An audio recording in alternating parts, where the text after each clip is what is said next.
What makes the achievement of emotional sobriety so difficult is the habits we have, the patterns we have in our behavior, the habitual ways that we've come to think about things. We have to really become aware of those things in order to challenge them, because the consciousness that has created a lot of the problems in our life cannot solve it, cannot change things. So what happens is the first step is waking up.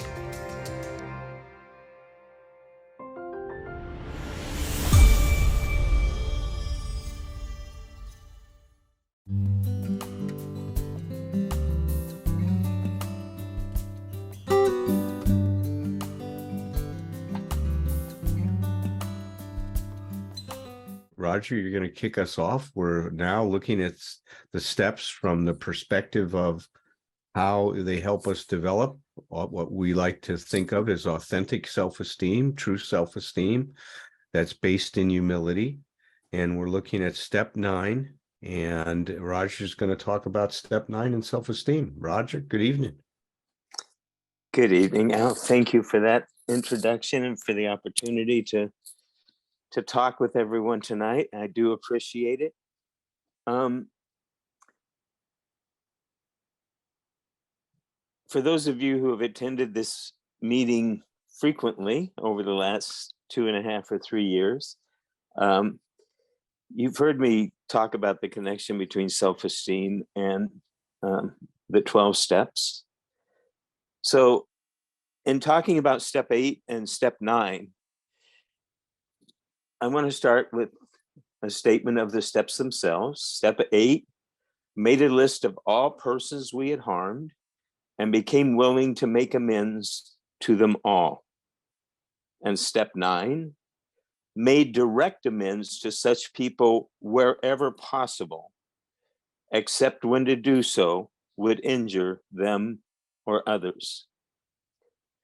Now, as you've heard Alan and Tom and Herb and I emphasize, steps 8 and 9 ask us to move from a focus on self, where the focus has been primarily through the first 7 steps, to a focus on what? To a focus on relationships, to a focus on others, and specifically a focus on the harm that we have done to others, and on amending that harm.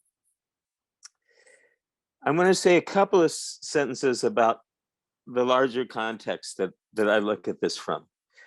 For me, the larger context for this discussion involves awareness of and sensitivity to the field, I will call it, we are each functioning in our lives. A field that includes us, but is certainly not limited to us. Becoming more deeply aware of our influence and our impact, for good or for ill, is not a simple task. As Alan talks about, it's much easier to talk about than it is to do it. Much easier said than done. That field that we function in, each of us functions within, can be looked at many different levels. It can be looked at as the earth itself, as the air that we each breathe, as the water we drink, or the food that we eat. And of course, especially as it relates to 12 steps 8 and 9, it includes other people, our friends, our family and other loved ones, our co-workers, and so on. So with step 9, the part of the field that we each live within and are always being affected by and affecting, influenced by and influencing, this complex web of interrelationships is other people.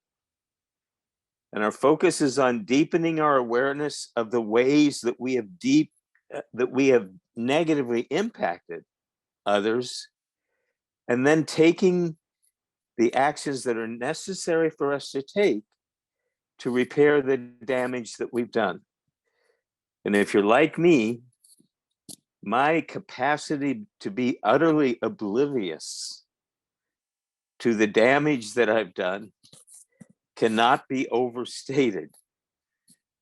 Cannot be overstated. And I know through friends and all my clients over the years that that's not just true for me. We have a remarkable ability to be so self-focused, right? So self-centered. And I'm not talking about healthy self-care. I'm talking about the usual use, the negative connotation of self-centered. That often we are utterly oblivious to the harm that we've done until we make a concerted effort to look at it and to be open to the behavioral messages and the verbal messages we get from other people, to get past our defenses, our self-protectiveness, and really hear and really see information we're being given about the harm we've done. Financial, professional, emotional, personal, physical, on and on. So how does working steps 8 and 9 foster the growth of our self-esteem? Well, again, to those of you who've heard me talk a lot about Nathaniel Branden, and you've heard us talk about his book, The 6 Pillars of Self-Esteem, and we've added the 7th pillar, thanks to her being aware of it when he took a look at the book, of willingness as a 7th pillar of self-esteem. But we've added a couple of additional pillars, not because what Branden has to say is not terrific stuff. It is. It's incredibly brilliant from my perspective and really deep. But we've added an emphasis on humility, which Branden does not talk much about in his books on self-esteem. And we've added an emphasis on, guess what? On relationship, on the effect of how we function in our relationships on our self-esteem. So to me, steps 8 and 9 bring together every one of the 6 pillars that Branden talks about. Again, those are living more consciously. It's learning how to take more responsibility for ourselves in our lives. It's learning how to become more self-accepting toward who we are, which has the added benefit of becoming more self-accepting toward others. And it's learning how to become more assertive, to live more purposefully, and to function with greater integrity. Those are Branden's 6 pillars. You add willingness to that, you add humility, and the effect of our relationships on our sense of self-respect, on our sense of self-confidence. To me, steps 8 and 9, because of their relationship focus, brings together all of those elements in terms of their effect on our self-esteem. I want to talk about humility for a few minutes. Regarding humility, you've heard us speak frequently about how our notion of self-esteem is rooted in humility. I believe that in addition to steps 4 and 5, steps 8 and 9 are powerful invitations or introductions to the experience of humility. Conducting a fearless and searching moral inventory of ourselves and admitting to God, ourselves, and another person the exact nature of our wrongs is, to me, a marvelous formula for piercing the bubble of our self-conceit, or at least for my self-conceits, the bubble of our inflated egos. But then add to that the deeply humbling experience of taking ownership of and really experiencing and accepting the gravity of the many, many ways that I have and we have harmed others. The ways, as I was saying a few minutes ago, we tend to be oblivious to that harm. And then proceeding to make amends to those that we have harmed. Well, that takes the work of deflating our ego at depth to a very great depth indeed.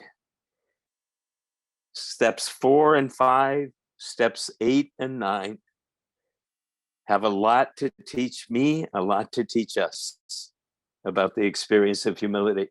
Remember the definition of humility from the American Psychological Association that Alan shared with us many, many months ago.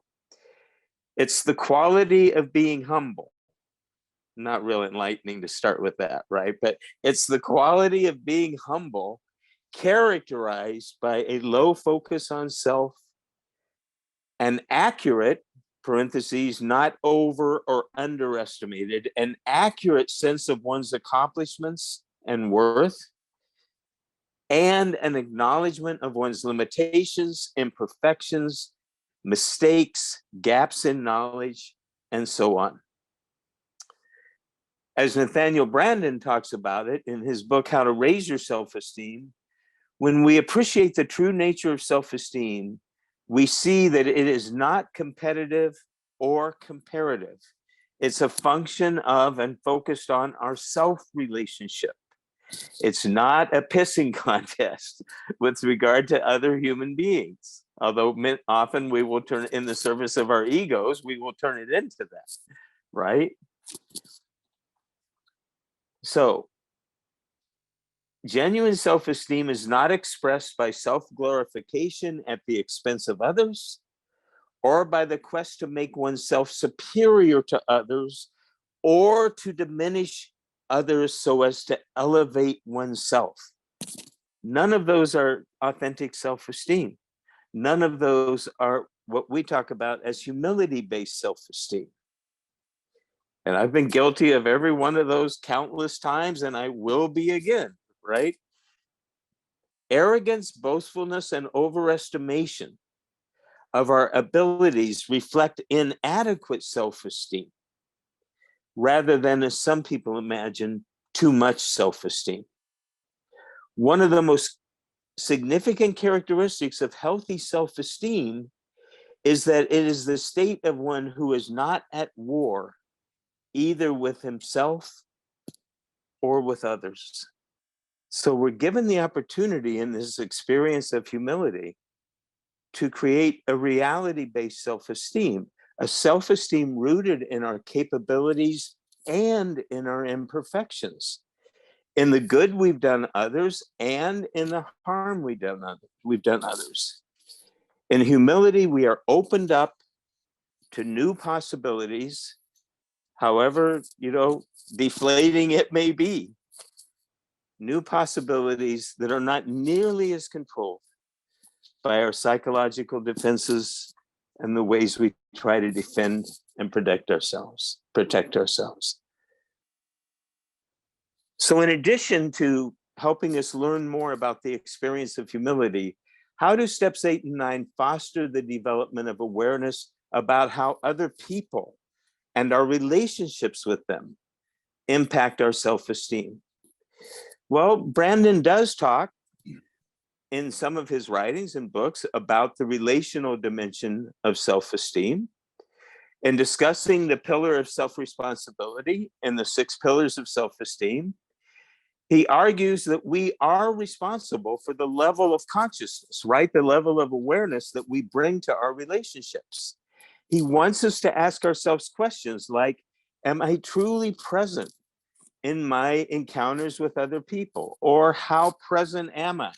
And what factors tend to influence how present I am with others? Am I really hearing what's being said and present to that? Do I think about the implications of what I'm saying on other people? And most relevant to steps 8 and 9, do I notice how others are affected by what I say and do? So all of those are relational aspects of the pillar of self-responsibility from Branden's perspective. He goes on to ask, am I responsible for how I speak and how I listen? And for the promises that I keep or that I fail to keep? Obviously, he answers that in the affirmative. Yes, I am responsible for that. And he points out, as you have heard us often point out, that blaming others is a way that we attempt to evade responsibility. It's a way that we attempt to absolve ourselves. And blaming ourselves turns out to be not more helpful than blaming others. In his book, Taking Responsibility, Branden writes about the relationship between self-responsibility and happiness. He notes that most people tend to explain their level of happiness or unhappiness in terms of the circumstances or events that are occurring to them in their lives. Branden didn't see life that way. He says, quote, "Our attitudes have far more to do with how happy or unhappy we are than any external circumstances or events." So in that, you hear him echoing almost exactly what Bill says in the letter about emotional sobriety that you heard Declan read a part of tonight. It's our attitude or attitudes that largely determine our level of happiness or unhappiness in our lives, not the events or circumstances that we find ourselves in. We're not immune to those, but our attitudes can have far more power to affect our level of happiness. He also acknowledges the same principle that steps 8 and 9 speak to. If something is wrong, if I'm unhappy, if those I care about are unhappy, the questions to ask ourselves is, are there actions I can take, such as making amends, right? Are there attitudes I can take and actions rather I can take to improve or correct this situation, to bring some kind of resolution to what is unresolved? If there are, he writes, I will take them. If there aren't, I'll do my best not to torment myself regarding what's beyond my control. Admittedly, he says, this last task is not easy, but it can be learned with sufficient determination. Emotional sobriety for me, and this is about the relational aspect of self-esteem. Emotional sobriety does not mean that we are immune to the influence of others, that we are immune to the impact of their behavior on us. So please don't hear what Bill is saying about the negatives associated with excessive emotional dependency as meaning that we are each supposed to be islands unto ourselves. If that were true, why would we seek out relationship? Why would we seek out connection? Why would we seek out intimacy? We wouldn't. So I just want to reiterate, he's talking about excessive or unhealthy emotional dependency. He's not talking about the idea that, of course, we are impacted by the behavior of others toward us. What he's talking about is, have I learned enough about how to support myself? Have I learned enough about how to love myself? Well, rather than being completely at the mercy of the behavior of others toward me, in terms of how I feel in the moment, in terms of how I see my self-esteem, my self-respect, have I learned how to support myself enough where I will still be impacted by, hurt by, if somebody treats me in a way that I feel disappointed by or saddened by, but I won't be as devastated by that as I would have been were I not as able to give myself support, to give myself encouragement, to remember that that's not the only response I receive from other people as I used to be, that I've made progress. To me, we all, and this, nothing could be more normal than this. We all want the experience, desire the experience of feeling accepted and loved and valued as we are. And we also want the experience of being able to extend love and acceptance to others, especially those we most care about. As Branden acknowledges in other of his writings, yes, we need to learn differentiation. We need to learn what he calls individuation.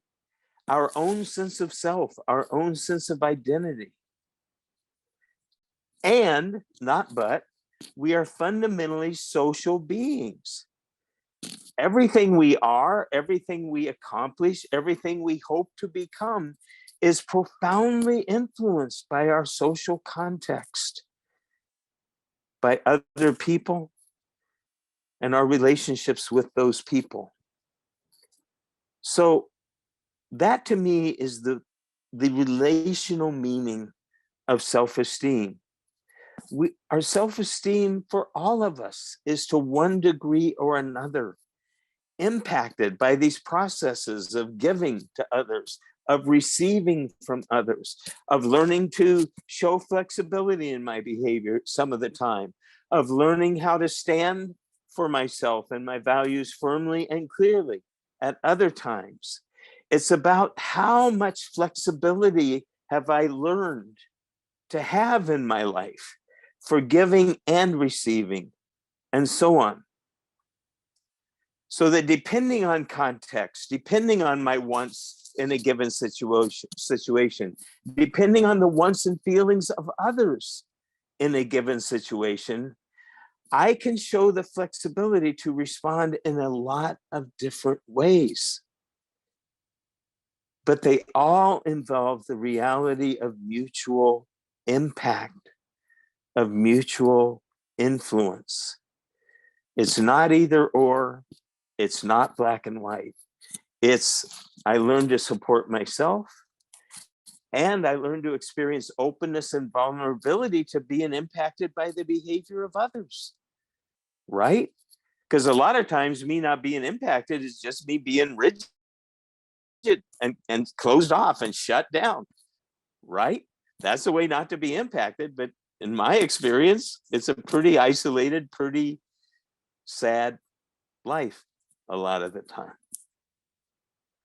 So I don't know if I'm conveying it very well, but I'm trying to convey a sense of I have choices, I have options, and we're all incredibly imperfect in how we go about trying to exercise those options because we're human.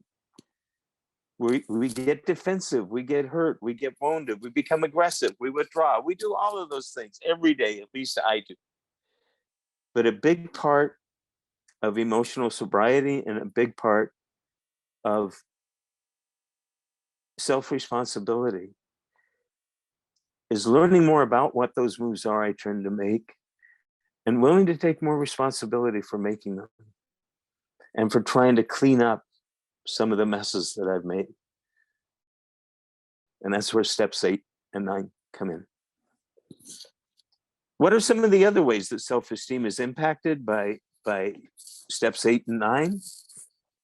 Well, what are some of the other steps? Because to me, all of them are extremely impacted by the work required in steps 8 and 9. Living more consciously. Well, our consciousness is being expanded in all kinds of ways. Once we start to list all the people that we can think of that we have harmed, that we owe an amends, and then to start to actually engage in that behavior. Again, behavior often expands consciousness. Behavior often leads to additional insight. It's not that we have to gain deep understanding and insight before we can engage in new behavior. Oftentimes, it's the changed behavior itself that gives rise to increased knowledge and increased learning. So in all kinds of ways, our consciousness begins to be expanded about how I've impacted other people as I begin to do steps 8 and 9. Self-acceptance, a huge one, right? I become aware of how much I don't want to look at the ways that I've harmed other people, right? Because I feel bad about it. I feel guilt-ridden. I feel ashamed. But if self-acceptance asks me to engage in contrary action, right? It asks me to become aware of those parts of myself, own them, acknowledge them as parts of me, and begin to take action that I'm not real comfortable taking, but I know I need to take. Those are some of the core ideas of self-acceptance. Every one of them gets brought to bear on steps 8 and 9. responsibility, I've talked some about already. Bill talks about it in the 12 and 12 in both his writings on step 8 and step 9. Step 9 is in large measure taking responsibility for my past actions, right? Taking ownership. Self-assertiveness. Clearly, it's involved every step of the way. In step 9 particularly, I'm expressing myself. I'm expressing what I need to take care of, what I need to clean up, trying to repair the harm that I've done. Living purposefully, I have a very clear purpose here. Remember when I talked about living purposely before with other steps? It can be living purposely in the smaller sense. My purpose right now, my purpose in taking this action doesn't have to be on the scale of life purpose, although that can be part of purposefulness too. But my purpose here is to clean up my mess, to make amends, to repair harm, right? To repair damage.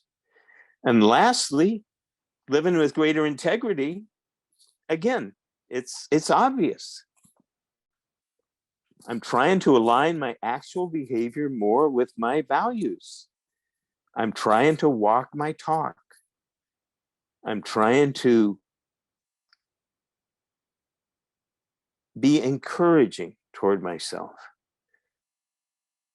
and allowing myself to take ownership of who I most want to be, not just who I think I should be. That's different. Who I most want to be. And steps 8 and 9 are absolutely steps in that direction of aligning my behavior with my values. So again, the 6 steps I just mentioned, along with willingness, along with humility-based self-esteem, along with it being natural and normal as can be for our relationships to powerfully impact at certain moments how we feel about ourselves. And then to just learn to work with that as best we can. To me, every one of these pillars is intimately connected with steps 8 and 9. So thank you all very much for your attention. I do appreciate it. And I'll invite my colleagues to come in and share their thoughts. You know, Roger, you do such a great job is in tying in all these things. And as I'm sitting here looking at this kind of overview of what we're doing, you know, I am just reminded at how powerful the 12 steps harness not only a psychological force, but a spiritual force. Mm-hmm.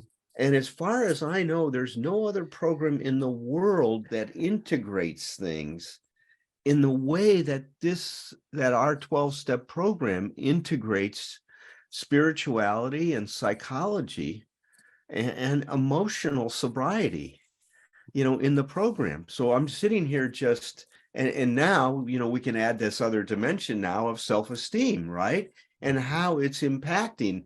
You know, as we started this thing, I remember when I was in a workshop with Nathaniel Branden, and I said to him, boy, wouldn't it be interesting if we looked at this 12 steps and how it impacts self-esteem? So I'm sure wherever he's at in the spirit world, he's smiling down at us at this point in time, and especially you, Raj, for doing such an outstanding job at tying it together. So look, is what we're really doing is that we are recovering our humanity. That's what I want everybody to think about this steps as, is that we're recovering our humanity. And we're touching on different parts of it. That has to do with our relationship with ourselves. It has to do with our relationship with others. It has to do with our relationship with the world and our relationship with ourselves. Mm-hmm. And a lot of times we don't think of ourselves being in relationship with ourselves first, right? And that relationship with self is so impacted by and shaped by early childhood experiences. There's no question about it. And what the 12 steps are doing, you know, I heard somebody say, well, I don't think the 12 steps really help with trauma. Well, you could say that. I think it helps with the characterological impacts of trauma. maybe not the trauma specific issue, right? That's like something that I did with EMDR, the stuff I worked on the other day. But every trauma creates a certain adaptation in terms of our personality, our characterological development. You know that quite well, even more than I do, Raj, in terms of Wilhelm Reich's work on character and the impact of trauma on our character development and stuff like that. So I just want to give a shout out to, all of you out there that are listening to this, is that really this is a call to action. If you have not worked the steps, do yourself a favor and work them. Get into Herb's workshop. I mean, there's other ones out there too, but No, Herb, they're not. well, that I agree that yours is really the, one of the, if not the best, but one of the best out there. There's no question about it, Herb. You put so much I'm just love and saying, no, I'm just- I know that. I know. Look, that's your narcissism rearing its ugly head again, and we'll just No, it's smack just, it down. We'll just smack it down. It's those little those things that the kids play with when they're hitting those gophers and they're popping up, right? We just have to have one of those here handy. But look, because we all do that. I mean, we all have that pop up. But look, it's work the steps, because the magic is in the steps. That's what we're talking about here. This is magical stuff. There's no other, program that you can go to that can have this kind of an impact on transforming your person, you as a person, and recovering your humanity, and being able to now create a life that's based on freedom, on emotional freedom. So that's what I just wanted to say, Roger. Thank you so much for the contribution that you made tonight. Well, and I appreciate what you're saying too, Alan. It's try to get my heads together here for a second. It's first of all, I appreciate your focus at the beginning on our capacity, owning our capacity to be oblivious. It's like I mean, and the humor, sure, we can do the humor, but it's like one of the things that's that I realize is in learning and working to practice humility in my life, is it really helps to remember. Not, it used to be I would remember all the mistakes I've made and all the things I've done wrong, so that I could beat the crap out of myself and all that should monster stuff. But the truth is, the reason I want to keep don't want to forget where I have messed up. As they say in 12 steps, a lot of times is don't ever forget where you've come from, because you're likely to get back there. But it's like, I have to remember, or I don't have to, it's good for me to remember that how many times I can think of that I was oblivious, and when I was first confronted, or even when I first considered it myself, I thought, no, I'm okay. I'm not doing that. I have to remember I got to remember what it's like to be oblivious, and I have to, because it's easy enough for me to think, okay, here I am now, well into my life and into my recovery, and so if I'm not careful, I will forget that I can still be oblivious. So that when somebody says something to me, when Dee Dee says something to me, or one of you guys says something to me, and I'm thinking, well, that's not right. It's like, I need to, I may be absolutely not right. You may be wrong about what you're saying, or it may not fit for me, but I need to remember that I have the capacity to be absolutely convinced that I'm right when I'm not. And that my mind needs to be that open. That my own personal humility needs to be that active, to where I can say, okay, as a matter of policy, well, and I can think I do my best to practice this, and I can mess it up, but it's like, as a matter of policy these days, if Dee Dee makes a comment about my behavior or my attitude or something that is she's not appreciating, or she's noticing, and I can feel that initial reflex being sort of the classic is like you're being irritable, and of course the response is, no, I'm not. It's like, okay, well, got that. But beyond that, though, is the idea I've really, she asked me not long ago. She said, something's going on with you, and I don't know what it is, and it's like you're in a different mood lately, and she gave me a few, I felt that reflex was there. It was immediately just to go, no, it's not true. And but I realized that because of the work we've done, I just said, all right, well, I'll think about it. And sure enough, I spent some time with it, and there were some things I needed to look at, including I needed to talk to my psychiatrist about medication stuff. So it's like I've just learned that, and that comes from me having faith in myself that I can still be oblivious. And so anyway, that may be the main point I want to make at this point. But what I would also just say is, and maybe this is something that has always been there, but as you were talking tonight, Roger, I'm sitting there going, wow, I don't think I've ever once thought of step 9 as a daily practice.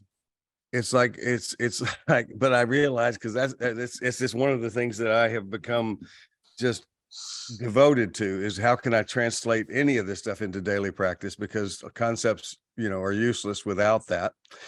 And I realized it's like, so I was thinking of step 9 as you were describing. I'm going like, okay, it's just a place to begin. It's a place to okay, let's go out there and let's practice this. Let's go out there and do this.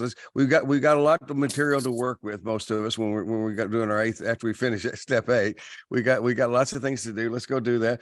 But then the idea is just keep doing it. Living, and the way you do that is living according to your value system. And you can't live according to your value system congruently unless you absolutely make it a point of your daily practice also to know what your value system is. And that's a very big, it doesn't just mean just be nice, and that's part of it. But I was talking to a client today that she was talking about how she was reading something I think Michelle Obama had written. It was saying that we often don't teach our children, and therefore we don't do it practice ourselves, are the small, how the power of the small stuff. It's like not just changing the world in the biggest sense, but going out and practicing kindness in the world, buying somebody a cup of coffee, giving somebody a helping hand to do this or that. And to me, that's right in there with being sure that I'm willing to own up to errors that I make, or mistakes that I make, or ways that I even sometimes making amends is about just saying I could have done that better. And one of the things I know for sure, having been in recovery and through all this process for as many years as I have, is that it's a pretty safe bet that however I learned it the first time through life, if I can just do the opposite, I'm probably right, or closer to right. Because and so often all the things that we have associated with shame really become, and Roger, you and I've talked about that before in terms of, our joking is how arrogant we can be about our humility, but it's the power of the self-esteem that comes from knowing I am a person who has in most situations little to no problem acknowledging that I fucked something up. Yeah. That's completely the opposite of who I had been in the past. And it's beautiful. So that's all I got. Thank you, Tom. Hi, I'm Herb. I'm an alcoholic. Thanks everybody for your comments. I was reading books of autobiography of a therapist who has processed his own trauma. And here's the line. Mm-hmm. The step process, or the therapy process, whatever the recovery process is our rescue mission, where we go into the darkness to retrieve our authentic self. He called it a rescue mission. I love that. I just love that. And that's what happened for me. And Roger, you started talking about wonderful information. And I was struck with the words. So many words, right? So many concepts. It's like if I hadn't had the experiences that I've had over the last 35 years, I could not have tracked or understood or connected to the meaning of the words. And so it was so reinforcing, because 35 years ago, the man said, Herb, you got a lot of information, but you have no transformation, because all I had was words up here. I'd never filtered them through my heart, through my feet, to my experience. So I had no personal connection to any of the words. They were merely clouds and floating concepts. So that was really important. I think that set aside attitude, that humility that you talked about, that open heart, that open mind. And right in the beginning, when you first gave your overview of Branden's work, I was struck by Branden's definition of self-esteem. That was my reputation with myself. Well, prior to waking up, I had a reputation of myself. It just was dead wrong. All right. And so that's why a guide is so important, because on the subject, I cannot see myself objectively. I need a guide, a mentor, a teacher, a coach, a leader, somebody to guide me with this roadmap of navigating the rescue mission, if you will. And my favorite definition of humility is the truth. The truth about life, the truth about me, the truth about others. No, stark, naked truth, undefended, objective truth, which is what is so difficult to get a clear vision of or an experience of. And when I do that, and I did that through the step process, progressively over time, like that dimmer switch increasing its volume of power, so that eventually the accumulated light was able to, number one, dissipate the shadows, but also illuminate the truth. But it took, it took 10 to 20 years of consistent, inconsistent effort to have that dimmer switch goes up enough that the light was fairly consistent. And I was able to see, I think humility is also right size, the relationship of myself with myself, my relationship of myself to others, my relationship of myself to life, which I call spirituality, in terms of a synonym for the word that kind of helps people kind of dissipate any type of a religious connotation. And then you talked about happiness, and I've spent some time looking at that, because everybody wants to be happy. Dennis Prager said it as best I've ever heard it said. He said, anybody who wants to be happy, that's their goal, will never be happy. Because happiness is not a product, it's a byproduct. It's a byproduct of my healthy relationship with myself in terms of a value and meaning, and my healthy relationship with others through contribution. Yeah, so. I really like that right size. That really resonated, that Herb. I like that description a lot. Thank you, man. As always. Yeah, thank you. I think we lost Tom. Tom, are you still here? There he is. I'm here. I'm manning the walls. Herb, we got a request to repeat that quote, and can you tell us what the name of the book was? Oh, I'm not sure I can tell you the name of the book, but yes, It's James Finley's book, isn't it, Herb? It's Jim Finley. Yeah, Jim Finley. that's what Jim that's what they Finley's new book, and I actually forget the name of it. I don't have it here in front of me, but it's his new book, Jim Finley. You could Google it. That's how I ordered it. And this is a paraphrase, but he said, our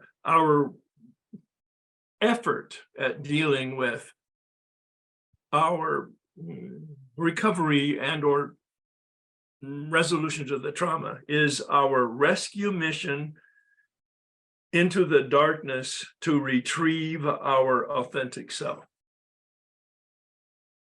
Beautiful. The key was the rescue mission concept. I thought, oh, what a great phrase. Thinking, yeah, anyway. Yeah, I have this image of, a team of people going into Exactly. darkness Exactly. and night vision goggles, and That's right. Mhm. Yeah, the Marines, nobody left behind, right? yeah, that's wonderful. I hear a lot of people criticize the 12 steps that they're old fashioned. I can understand that criticism. They were written back in 1935. Some people that are agnostic have difficulty with the word God used in the steps. For me, I look at the process that's involved, the forces that the 12 steps generate are so powerful that I think they're ageless. There's this interesting phenomena that happens when you work the steps. They create a charge and then a discharge. The first step, we're powerless. Our life has become unmanageable. It creates this charge. We're in big trouble and we don't know what to do. And then step 2 comes along and it says we have hope. That charge, that existential crisis that we have is resolved. What's happening here is parallel to life. We charge ourselves when we breathe in. When we exhale, we discharge. That's the rhythm of life. And the way I love to think about the 12 steps, it's helping us get connected to the rhythm of life so we can learn how to show up in a good way.